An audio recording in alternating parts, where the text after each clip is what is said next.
Кажи ми, како е Пале и Еразмус плюс платформите помогнале нели на твоето здружение? Ние сме долги години веќе корисници на програмите. Во ЕПАЛЕ сум веќе неколку години ЕПАЛЕ амбасадор. Тоа е чест, предизвик да си во една таква голема програма, најголемата платформа за образование на возрастни, во кој што можеш да видиш многу организации. Еразмус на вистина, јас велам дека ги менува животите на луѓето, многу нешта, многу можности кои што секој млад човек, не само млад, туку во секое поле, дури јас велам од најмладите до највозрастните може да учествува, затоа што на вистина сите овие можности се токму за луѓето и ние треба да ги искористиме. Имаш добиено и награда за интеграција на ромите. Може ли повеќе да ни објасниш за Тоа е награда која што доби пред некоја година од Европската комисија, токму како што рековте за интеграција на ромите, за многуте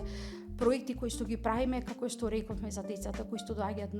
односно да ги задржиме на училишта, да ги мотивираме, за мајките кои што им обрнуваме внимание на значи да се описменат, со разните проекти во кои што исто така ги учиме и за предприемништво, во кои што исто така ние ги учиме за против семејното насилие. И ова на вистина е една од наградите, само наградите, односно ни даваат потик, мотив да продолжиме со уште поголем елан и на вистина нема ништо побаво кога некој ти ја валоризира целата работа и те наградува за сето она што го правиме ние.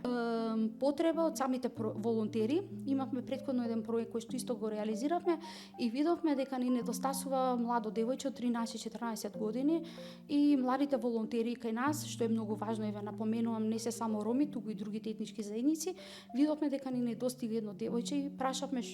кај е девојчето, ни рекоа со маж. Затоа што од една страна се бориме да ги вклучиме на училиште, меѓутоа ни се случуваат и малолетнички бракови во заедницата. Токму проектот е за да влијаеме на нив преку различни страни, ако можам да кажам. Во проектот беа вклучени и представници од секторот од МВР, во однос на превенција, беа психолози, беа вклучени и доктори во кои што сакаме да им го кажеме кој е ефектот, односно што се постигнуваат со овие малолетнички бракови, како им го уништуваме животот на децата. Во нашата организација ние сега сме отворени за нив и затоа за сите проблеми и потреби, за сите проекти кои што ние иницираме, ги покренуваме, ги реализираме, тие се реални, значи затоа што доаѓаат од потребите на самата заедница и кога е нешто покренато од заедницата, тогаш мора да има и резултати.